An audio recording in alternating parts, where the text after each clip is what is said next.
Seguimos con el rumbo de la mañana y bienvenidos, compañeros. Bienvenida, compañera. Muy buenos días. Feliz de estar aquí.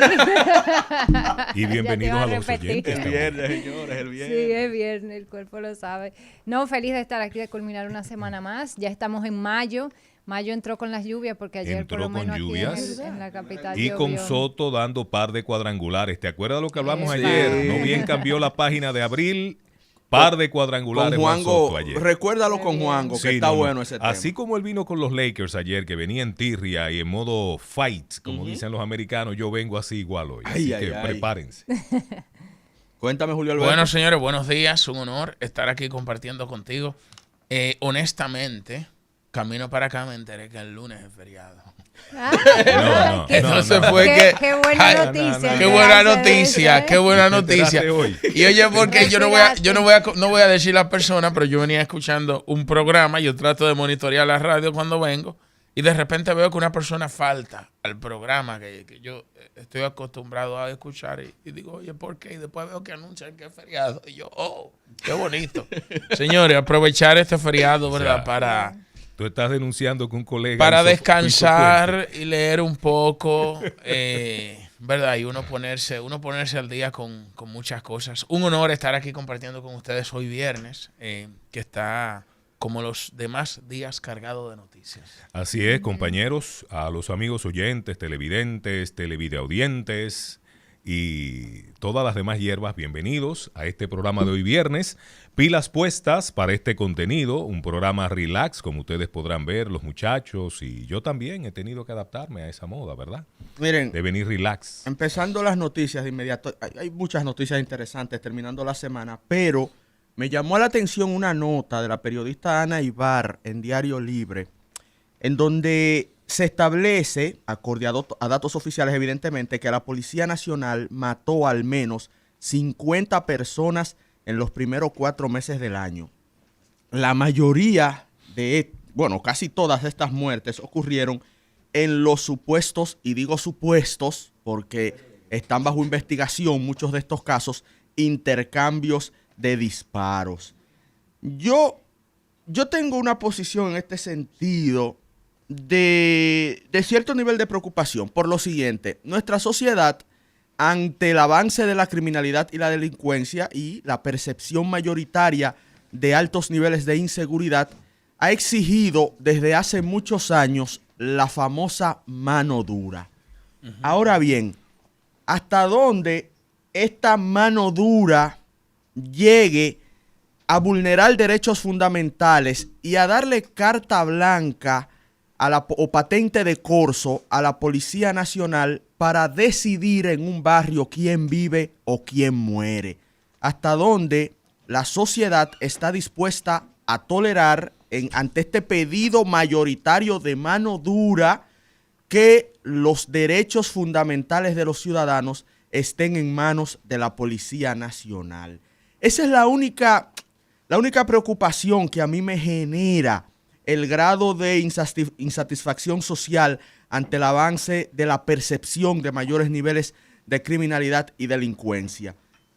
Me gustaría empezar planteándolo así para darle paso a mis compañeros. Bienvenido, Rafael Paz. Muy buenos días, amigas y amigos, qué placer. Comienza la mañana con un tema sustancial. Yo coincido con la visión de nuestro coordinador Ernesto. Hay una franja importante de la población que pide que se enfrente con fuerza las causas que promueven el delito en la República Dominicana. Las bandas criminales, el narcotráfico, aquellas personas que abusan de los más débiles. O sea, la sociedad quiere que a los antisociales se les someta con todo el peso de la ley. Esa es una demanda de años. Que las cárceles se pongan en orden, que deje de estafarse personas con total impunidad desde esos espacios y que haya un verdadero régimen de consecuencias para aquello que de manera sustancial erosiona nuestras bases. Obviamente, eso es una cosa, los delincuentes, y otra cosa es la población en general. Que el Estado se convierta en un martillo para atemorizar, controlar y, digamos, poner a la población en vilo alrededor de si puedo o no puedo jugar dominó, de que si puedo o no puedo estar en la acera, de que si puedo o no puedo decir lo que considere, cuando considere y como considere. Y he dicho que aquí no hay una lucha, o sea, que la dicotomía entre orden y desorden que se ha querido promover, principalmente desde el Ministerio de Interior y Policía, y la dicotomía de personas que están de acuerdo con que se aplique la ley y no se aplique la ley, no es real. Aquí lo que hay es una lucha real entre las libertades públicas y la eficacia del Estado en lo que tiene que concentrarse, que es la lucha contra la criminalidad real, que es la que promueve los atracos, los robos y los asesinatos, que es lo que no queremos que ocurra. Mira, hay varios aspectos. La primera pregunta. Primero, la Policía Nacional es una dependencia del Ministerio de Interior y Policía. De hecho, es una dirección, la Dirección General de la Policía Nacional.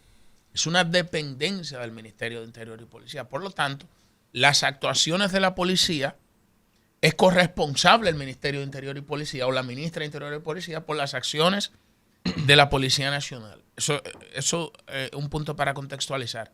Segundo, a este país, desde hace varios años, se le ha estado hablando de una reforma policial. De una reforma policial. Y nosotros queremos ver acciones concretas que vayan en esa dirección. Yo particularmente no lo veo. O sea, yo no estoy viendo un cambio en la conducta de los policías. No estoy viendo un mecanismo distinto que tú digas, mira, gracias a la reforma policial, miren ahora esas actuaciones que están teniendo, distintas de la tradición, porque ojo con esto, y tú hacías la observación también, me parece escucharla al principio, los intercambios de disparos es una tradición que ha tenido la Policía Nacional. Eso no es que inició ahora en el año 2020 y que nosotros, y que yo estoy haciendo la crisis. No. Es una tradición, lamentablemente una mala práctica, pero una mala práctica que en vez de disminuirse se ha acrecentado. Pero hay otra cosa que yo me pregunto, y lo tomo eso como punto de partida y aquí termino. Cuando hablamos de profesionalización de la Policía Nacional, yo me pregunto, ¿el director de la Policía Nacional es académico? Es una pregunta que yo me hago. Es una pregunta que la dejo abierta porque desconozco quién es la persona, o sea, desconozco su perfil, pero me pregunto si es académico. O sea, si tiene algún aval en ciencias policiales o en derechos humanos que diríamos que pueda ser como encarnar esa profesionalización que se quiere proyectar. O los departamentos de la Policía Nacional, por ejemplo. La mayoría de los departamentos importantes de la Policía Nacional están en manos de policía, de tropas, esos son los policías que están en las calles, o de académicos. Yo entiendo que debe haber un híbrido, ¿verdad?, entre los oficiales de tropas y los académicos. Pero esos son aspectos y preguntas fundamentales que hay que hacerse para ver si la profesionalización de la Policía Nacional ¿es retórica o hay medidas concretas que se están implementando? Ojo, cuando aquí se anunció que se hizo en la semanal un cambio de uniforme de la Policía Nacional, se vendió como un cambio a la identidad corporativa de la policía. Y yo particularmente lo vi atractivo. Mucha gente cuestionó, con razón, el tema de los uniformes de la Policía Nacional. Yo de un lado dije, ven acá, pero si nosotros queremos transformar la identidad corporativa de la identidad, ¿verdad?, de la institución y de alguna manera replantearla y adecuarla a las policías modernas de países desarrollados, yo entiendo que puede darse algún tipo, o sea, no me opongo radicalmente a que se cambie la identidad corporativa de la institución y algunas medidas que se habían anunciado. Ahora, yo no he visto nada de eso. Yo no he visto nada en la práctica. Particularmente, no he visto nada. Y eso evidentemente, ¿verdad?, que refleja estos datos y esta preocupación que tiene la Policía Nacional. Desde antes de asumir, desde que asumió, y ahí está mi video, la ministra de Interior, yo le dije, póngase del lado de los derechos humanos. Póngase del lado de la gente. porque la policía tiene una tendencia a cometer excesos. Aquí a todo el que la policía ha parado en algún momento de su vida lo sabe, que a veces no son todos, hay muchos que sí, que son muy educados, pero no son todos, entonces por eso siempre hay que ponerse del lado de la gente y de los derechos humanos. Totalmente. Hay un tema con esta supuesta reforma policial que ha iniciado el actual gobierno. Efectivamente, nuestro país necesita una reforma policial y la ha necesitado desde hace décadas, porque hay que recordar que la policía que tenemos hoy, al igual que las Fuerzas Armadas, fueron creadas bajo el régimen dictatorial de Trujillo. Y su propósito, la ética, la mística, la forma de funcionamiento que se le inculcó desde el inicio, era simplemente del abuso y de la corrupción. Entonces, eso ha evolucionado a lo largo de las décadas, pero nunca ha habido una reforma profunda. Y cuando este gobierno anunció la reforma, a mí me pareció un paso en el sentido positivo. La mejora de la educación a los nuevos reclutas es positiva. El aumento de los salarios es positiva. ¿Dónde está el problema? ¿Y por qué no hemos visto que esta reforma, como dice Julio, haya dado resultados?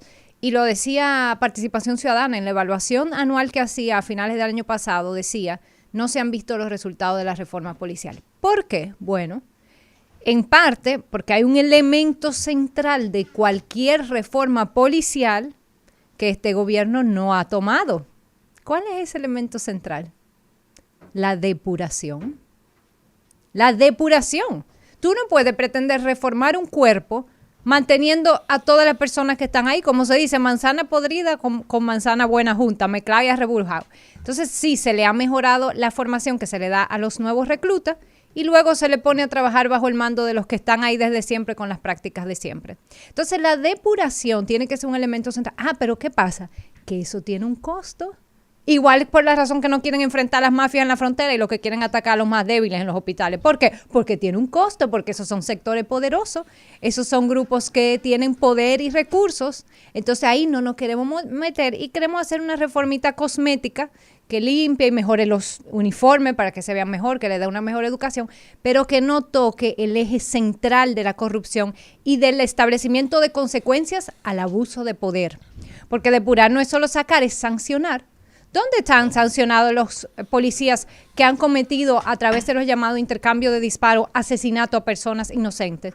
Este pueblo tiene muy fresco el asesinato de la pareja recién casada de pastores evangélicos que en un supuesto intercambio de disparos también fueron ultimados. Y ese caso salió a relucir porque era una pareja, como digo, de recién casada de pastores, pero ¿cuántos casos de dominicanos inocentes también están metidos ahí entre esos intercambios de disparos? Entonces, si el gobierno quiere hacer una verdadera reforma policial que es positiva y los pasos que ha dado son positivos, tiene que atacar ese elemento central que es la depuración y la sanción al abuso de poder para que el abuso de poder tenga consecuencias. Es la única manera que realmente veremos un cambio en el accionar de la policía y que reconstruiremos o fortaleceremos, porque nunca la ha tenido, la confianza de la ciudadanía en la policía, que debe ser un cuerpo que cuando veamos un policía nos sintamos seguros y protegidos, y no como pasa hoy, que lo contrario, nos genera a veces temor. Bueno, hay otros temas. Bueno, no sé si tú vas a opinar sobre la reforma policial, que es el tema que... Y Aníbal también. Yo todo el día, yo lo vengo escuchando. No, pero por si acaso, porque si no yo iba a cambiar de tema. No, bueno, hay un esfuerzo, eso hay que reconocerlo, de las autoridades. Todavía no ha impactado de manera significativa para uno percibir un cambio de actitud en la policía. Y bueno, los intercambios de disparos son una respuesta cuando hay un incremento de criminalidad. Regularmente reaparecen este tipo de prácticas, al margen de que el ejercicio policial implica el enfrentamiento con bandas criminales y con actores criminales, y que de manera natural se dan este tipo de situaciones, pero cuando se le sale del control un poco a las autoridades, entonces sueltan la mano en la policía y empiezan ese proceso de ejecución sumaria, ¿no? Donde se incrementan las estadísticas de intercambio de disparos. Y bueno, A veces, por más educación que se dé en materia de derechos humanos, que yo sé que se está haciendo un esfuerzo en este sentido, se están graduando nuevos policías, se están haciendo convocatorias, se han incrementado los salarios. Es decir, hay un proceso, hay que reconocer que hay un esfuerzo, aunque todavía evidentemente eso no se percibe, no hay un impacto en la sociedad, vuelvo y reitero. Pero cuando se da una orden de limpieza, como se da, porque hay una policía que es la que se ve y otra es la policía, digamos, de la sombra, ¿no? Esa cultura autoritaria que está arraigada y que hablábamos ayer de ella en los organismos de seguridad del Estado en sentido general, pero en la policía evidentemente que se nota más porque es la que tiene contacto diario con el civil, con la población. Y esa cultura existe y está ahí todavía y va a tomar tiempo desarraigarla. No se va ni siquiera ni en un gobierno ni en dos, porque eso es un proceso de cambio de mentalidad, no solo de los policías, sino de la población. Cuando ve un policía, ¿qué ve?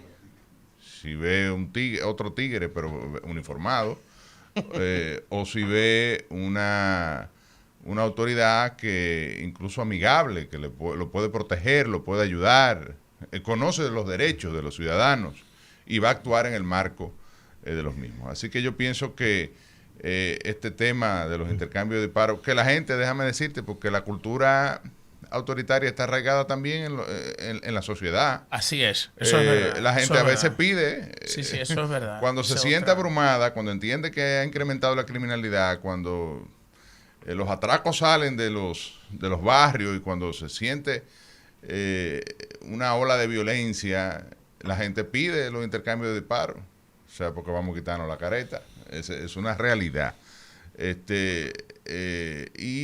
Evidentemente desde el Estado es que se debe fomentar una cultura de respeto a los derechos humanos, y yo pienso que, aunque se ha empezado en la policía a hacer un esfuerzo en este sentido, tomará mucho tiempo. Ojalá podamos, a ver si le dan permiso, porque como nosotros uno de los temas favoritos del Ministerio de Interior y Policía, pero ojalá podamos invitar a Muquín Sanbén a hablar sobre el tema de la reforma policial, porque ella está encargada de manejar este tema. Pero espérate, José. Y más tú, que tú eres un hombre, un gran intelectual, que viene de familia de historiadores. Yo además vengo todos los días, me doy cuenta. Pero no le diga a ella de que si le dan permiso. No, claro, pero porque ella tiene autonomía, una gran profesional que está haciendo su aporte ahí. En su rol de jefa o de coordinadora de la comisión para la reforma. No la quiere así. Para la reforma policial.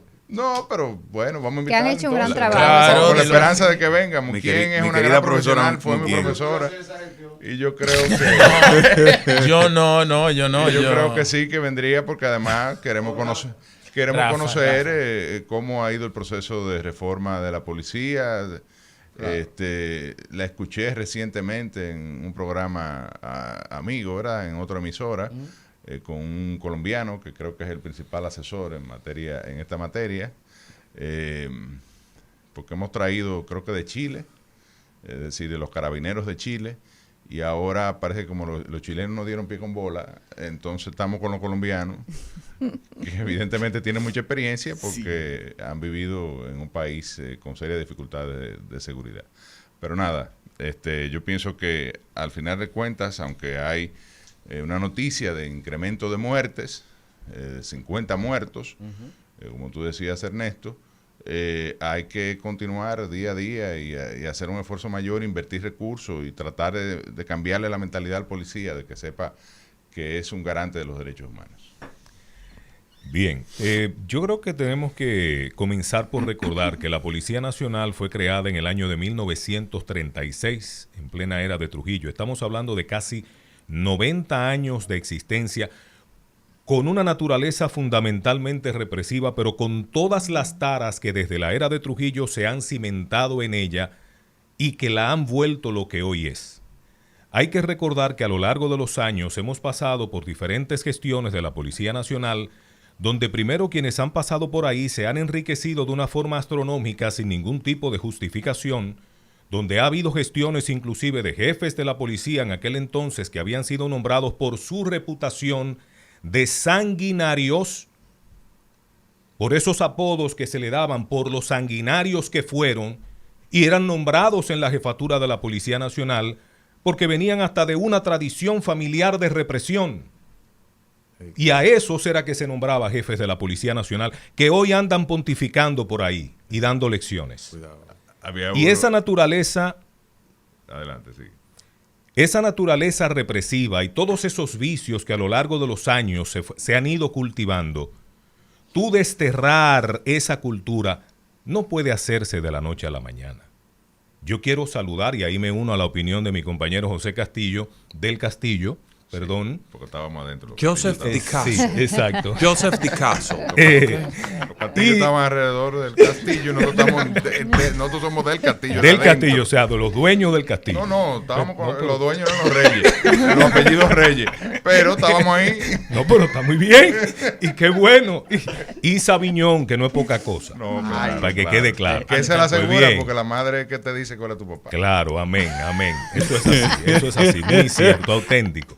Entonces, señores, desterrar y desmontar toda esa estructura Ya tú tienes un lío armado de saliendo represión, de este programa. de corrupción, de complicidades, todo este problema que antes que todo es de carácter estructural, multifactorial, porque no es un solo factor. Sí. Enfrentar a este león furibundo, para ser justos, no es cosa fácil. Ninguna gestión que hemos tenido hasta el momento se ha llevado el gallardete de sanear la Policía Nacional, de reeducar la Policía Nacional a los policías, de cambiar su mentalidad, de cambiar sus condiciones de vida, que es una de las fuentes de esa corrupción, porque cuando tú pagas salarios de miseria, como históricamente se ha pagado a la Policía Nacional, tú estás incentivando, y de hecho lo incentivaste mientras estuviste en el poder, esa corrupción sempiterna, que es la que forma parte de toda esta complicidad histórica que ha permitido que como país lleguemos a donde estamos hoy. Todo esfuerzo que se emprenda para limpiar la Policía Nacional, para mejorar sus condiciones de vida, para cambiar su mentalidad. No podemos sacar a todos los policías de golpe y porrazo, porque ¿con quién nos vamos a quedar? ¿Quién va a mantener el orden? Es un proceso gradual. Tú tienes que reeducar, tienes que cambiar la mentalidad y tienes que ir sustituyendo unos por otros, los más calificados. De los que hay ahí, tratar de cambiarlos, cambiar su mentalidad. Si no lo logran, pues sencillamente van para afuera. Pero es un proceso gradual. No podemos pretender que, ¡wow!, se acabó. ¿Cuántos periodos de gobierno han antecedido a la actual gestión? ¿Cuál ha sido el progreso en materia del saneamiento policial, de la reeducación, de la mejoría de sus condiciones de vida y de la desmantelación de todas estructuras esas de corrupción que ha habido? Es todo lo contrario. Es todo lo contrario. Se le ha dado cabida y prácticamente se ha resaltado el espíritu y el carácter represivo de todos aquellos que han formado parte de la Policía Nacional. ¿Cuándo ha habido? Creo que el primer académico fue Santana Páez, que estuvo al frente de la Policía Nacional. Un gran académico, un gran intelectual. Antes de Santana Páez, todos los que habían estado ahí, su mayor mérito era su naturaleza represiva. No, y los nombraron. Hubo uno antes de él, que fue, de hecho, era el director de Derechos Humanos de la Policía, que fue el primero que designó el presidente Leonel Fernández en el año 2004. Y a ese fue que sustituyó Santana Páez. Tengo que buscar, ¿usted no lo recuerda? No recuerdo el nombre. Sí, que de hecho era muy académico y en algún momento, bueno, le tocó la Termina tu comentario, bien, yo te voy a hacer. Perfecto. Sí, yo creo que sí, hay otro académico. Tú sabes que al policía académico, los mismos policías le dicen peluche. Sí, es correcto. Sí, porque no forma parte del tinglado, exacto, porque no forma parte de esa estructura, es un tema porque cultural. su concepción es diferente, Claro. porque no camina con ese idioma que ellos hablan.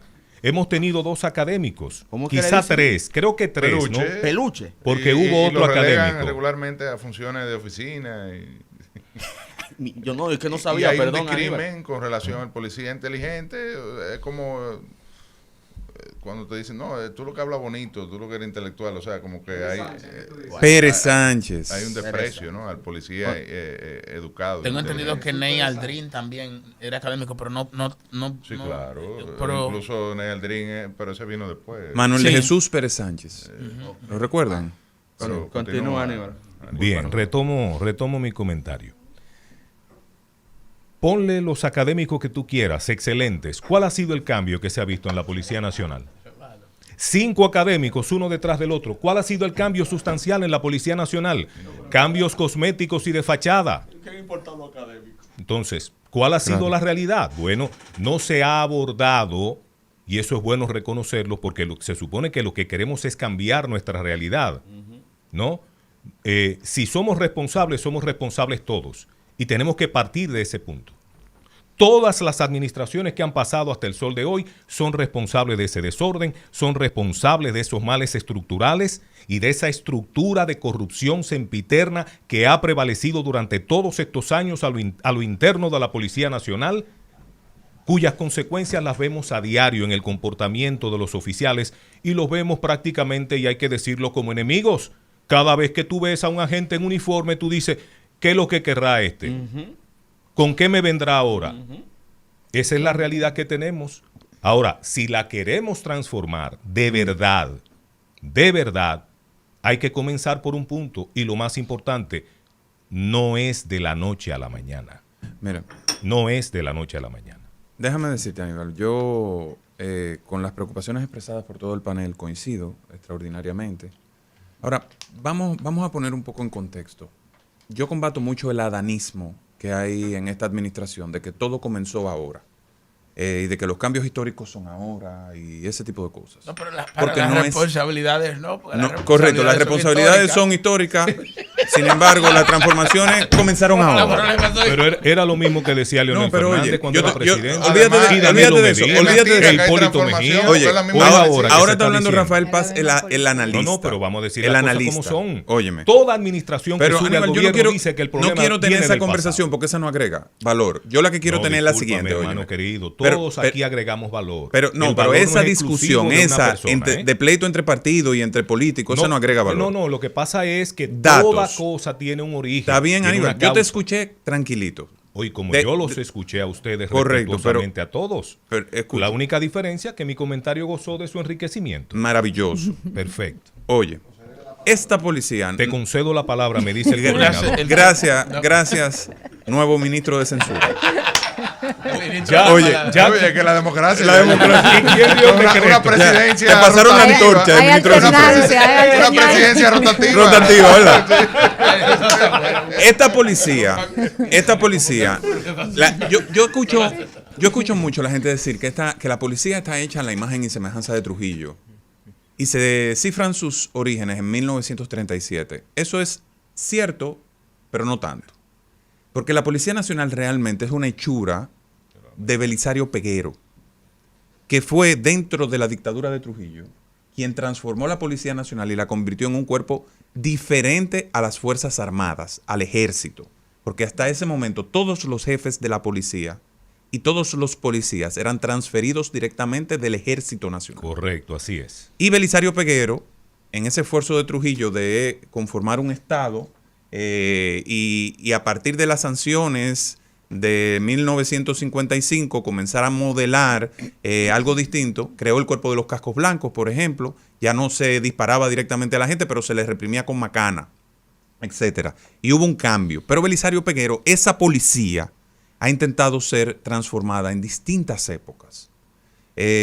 Intentó transformarla el profesor Juan Bosch, luego hubo ligeros cambios en, el Consejo de Estado, después el profesor Bosch, después el PRD cuando llega intenta hacer transformaciones. Pero Balaguer la utilizó como un verdadero aparato de represión. Total. Ese era el contexto de Guerra Fría y yo no voy a entrar en esas consideraciones porque me voy a alejar de lo que quiero significar. Otros aparatos represivos para ese tipo de represión. Pero política. además es parte de la historia de la Policía Nacional, no podemos prescindir de ella. Está bien, pero voy a llegar al punto. han habido distintos esfuerzos de transformación. Hipólito, por ejemplo, sometió una ley de reforma policial. Fue el primer intento de hacer una transformación. De hecho, en ese momento se intentó cambiar la denominación de oficiales para que no fueran generales. Hubo una crisis en la policía, sino intendentes, director, etcétera. Y la policía logró mantener el status quo en esa reforma. Algunas ligeras reformas en la ley, pero status quo. Luego, en el gobierno de Danilo Medina se introdujo otro proyecto de ley. Gustavo Montalvo fue uno de los principales impulsores. Fíjense, en ese momento se cambia el nombre de jefe de la policía a director general de la Policía Nacional. Correcto. En el gobierno de Leonel ya se había reconfigurado a nivel constitucional la entidad y se habían establecido, digamos, separaciones importantes entre las Fuerzas Armadas y la policía. O sea, un proceso progresivo. En ese momento se incorpora el sistema de compras públicas en el gobierno de Danilo a la Policía Nacional, que tenía un sistema completamente distinto. O sea, la policía era un coto cerrado en términos administrativos. Sí. Y hay transformaciones importantes en esa modificación legal. Se fortalece el rol del Consejo de la Policía Nacional, se incorpora a la Procuraduría General de la República, al Ministerio de Interior y Policía se le da un rol más fuerte de cara a la policía, etcétera. Bueno, llega este gobierno, impulsa bajo el liderazgo de Chu una serie de transformaciones y ahora tenemos esto. Ahora, vámonos a lo que a la gente le interesa. ¿Qué ha pasado con las muertes violentas desde el año 2010 a la fecha?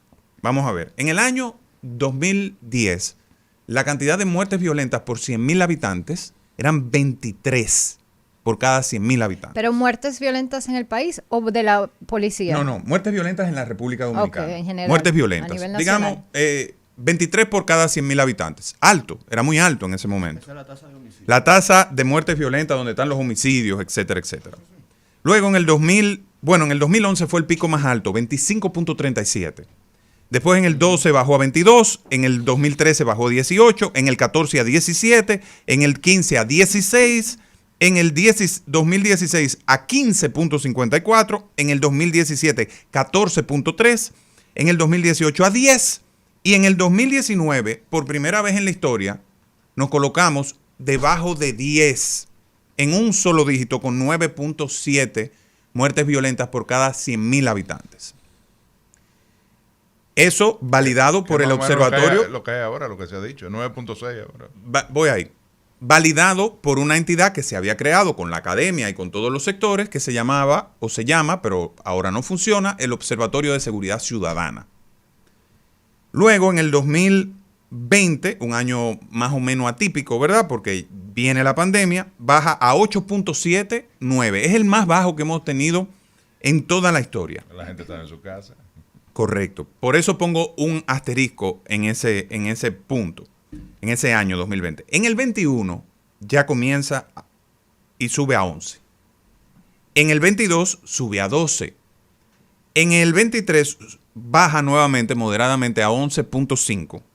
Y en el 2024 hay una estimada, porque no están disponibles los datos, y ahí viene el tema del Observatorio de Seguridad Ciudadana, se estima en 10.6.